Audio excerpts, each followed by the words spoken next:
Yes. All right. Good morning. Awesome. Lance Huggins. Lance. Oh, he's running. He's running. Everyone look at him. He's running. Woo! Yes. Clap for this amazing volunteer right here. Here, Lance, come on up on the platform with us. Awesome. Okay, hi, everybody. Happy early 4th of July. Welcome to Cobb Prairie. I'm Kim Manson, Director of Ministries, and we have a special little treat for you today. This group, among others, just got back from the mission trip to Niagara Falls. I'm going to let Drew do a little more detail, but if you're sitting out here, because I know I saw several of you, and you were on this trip, will you stand up, wave your hand? You're not going to do it, probably, but there's some here. I will call you out. Dad is waving her hand for her. Yes. Okay, great. Stand up, Carly. Perfect. All right, so I'll let Drew give a little intro, and then we've got some testimonies, which will be awesome. Perfect. Yeah, I'm Drew, as Kim said. As Kim said, we took a trip to Niagara Falls this last week. And Drew's the Director of Student Ministries, if you didn't know, because his hair is really cool. So... And if you look at pictures on Facebook, he had his hair down, didn't he? He had his hair down. It's true. Flow. Okay. It's true. But yeah, so this last week we loaded 16 people of us up into 2 vans, drove 16 hours up to Niagara Falls, where we got to spend a week serving a community, seeing the falls, hanging out, getting to know each other, bonding with each other. But also a few other church groups that we met from different areas. It was a great time. We had a blast. But you can hear from me anytime. I'm going to hand it over to these students now so they can tell you a little bit about their trip. Tell us your name and your grade. It'd be awesome. I'm William Ray, and I'm an incoming sophomore at Olathe North. I was a student on this trip, and I just want to say some thoughts about this trip and what I experienced and how it changed my faith. And first, I want to say thank you to Drew, to Kim, to the entire church, and basically anyone who helped run this trip. It was a big deal. It took a lot of effort to get this to work, and I'm really glad it did because it had a huge impact on me, and I'm sure a lot of the others who were on the trip. I think the main point I want to cover is, at first, I'm not going to lie, I was not the happiest to be there. I didn't want to be sleeping on a floor on a 1-inch air mattress, doing work every day. It didn't sound the best. But by the end of the trip, after all the work we've done and all the people I've met, I didn't want to leave. It's changed how I saw a lot of communities and how I view my community and how I live. And there was so much we did, but I felt like there was so much more we could have done. And there was so much more work that needed to be done. And I didn't want to leave. I wanted to stay for another week. Even though I missed my family and I missed everyone back here, I wanted to stay. I wanted to keep helping. I wanted to help paint the door with Marge. I wanted to keep working with the city center and doing all the work. And those were, at my group's, 2 jobs. My group we worked in the city center with this business who helped people with low income take care of their homes, give them food, just help them maybe get in a better stance from where they were.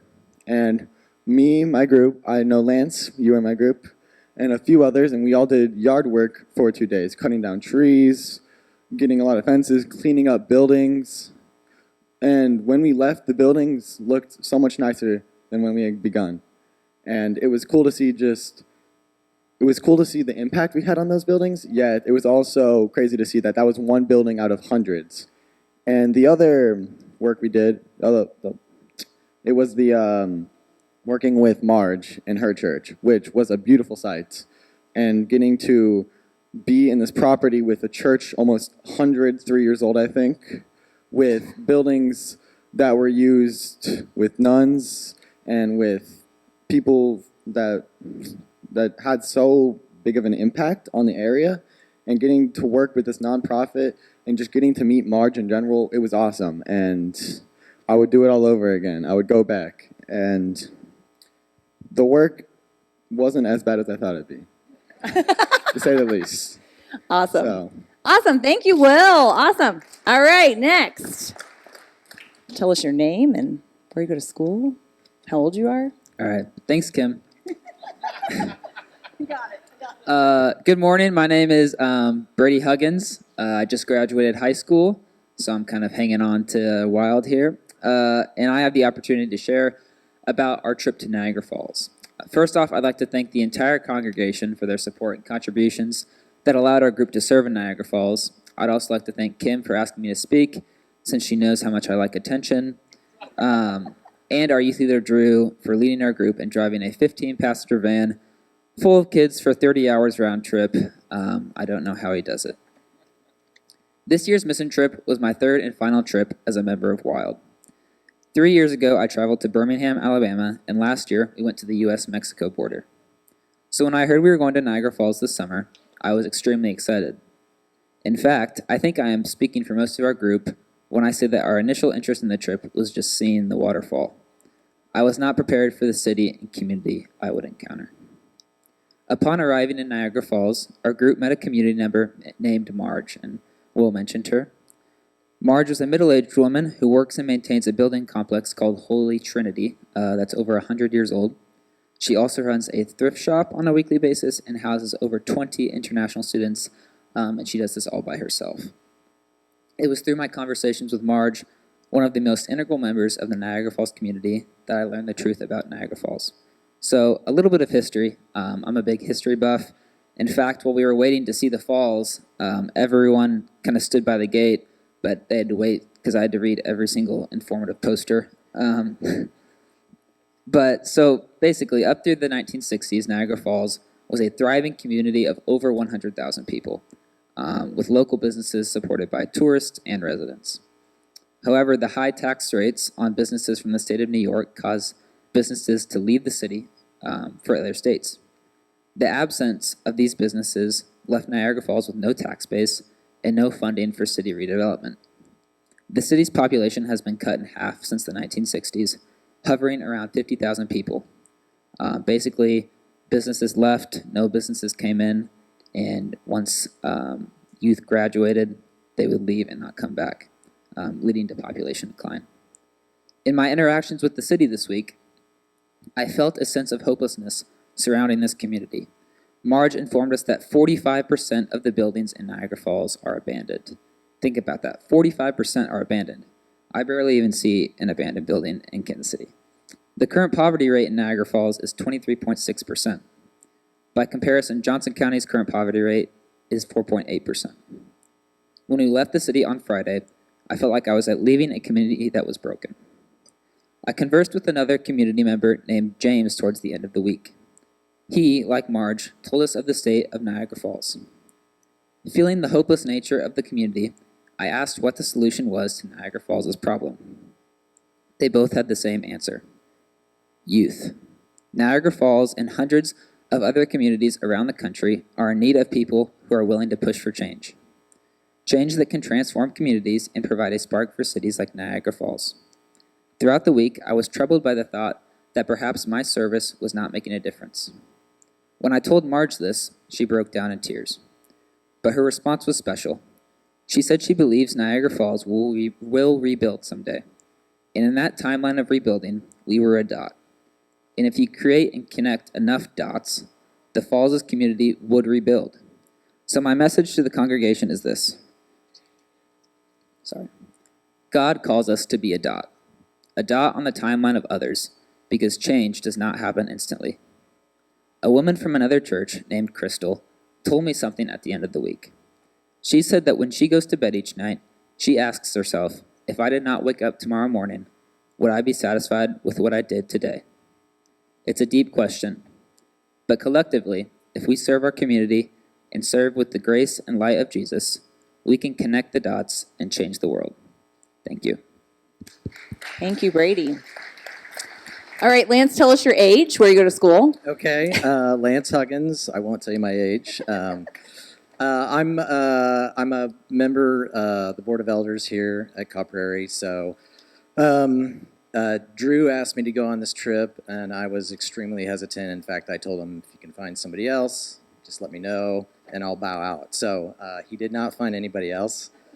And so leading up to the trip, I was extremely hesitant to go on this trip with all these kids I didn't know. I didn't know what we'd be doing in Niagara Falls. But as the I watched this guy get up here and do this one time several years ago, and he's bawling his eyes out. And these kids just have a impact on even from the other churches at Niagara Falls. And so as the week went on, these kids, their gifts and their qualities, they just they really resonate with you. And we just had a fantastic week. It was really special. So my advice and my ask of you is just jump into our church. If you're not volunteering, please do it. We need your help. And hopefully it had an impact on you as it had an impact on me. So thank you. Thank you.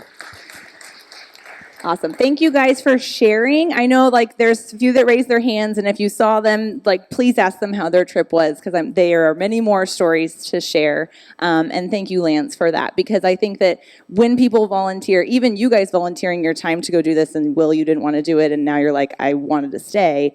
I think that's almost always how volunteering works. So if you're getting the nudge, take it. Take the hint from God, from the Spirit, because you won't regret it. Very rarely do people regret it. And so it's a cool thing. One of those things is VBS coming up, and we could still use some volunteers and some help, and that's a fun, wild week. So, yeah. I also need 2 leaders for Rainbow Trail High School Camp the first week of August. If you want to volunteer, that week will be the same life-changing experience in a different way. So please do. Totally. Good call on that. All right, I would like to pray. Sorry, I'm going off script. Sorry. Okay, I would just like to pray, because those were pretty amazing testimonies. So will you join me, please? Dear God, thank you so much for these awesome stories. And you know way more than what happened than we know. You know the hearts of the kids and the students and all that were there, and that their lives were touched. And I praise you for these opportunities. It is so cool, God, that, sometimes in this world, a lot of times in this world, we feel like we can't hear you, we can't see you. It's real noisy. It's not fun, but you are constantly working and constantly moving. And those little dots, they do make up a really, really big difference in what you're trying to do in this world. So thank you for this church and for the opportunity that we have to change lives with the love of your son, Jesus. And I thank you for this time that we get to praise you together. And thank you for bringing everybody back safely. I ask all this in the name of Jesus. Amen.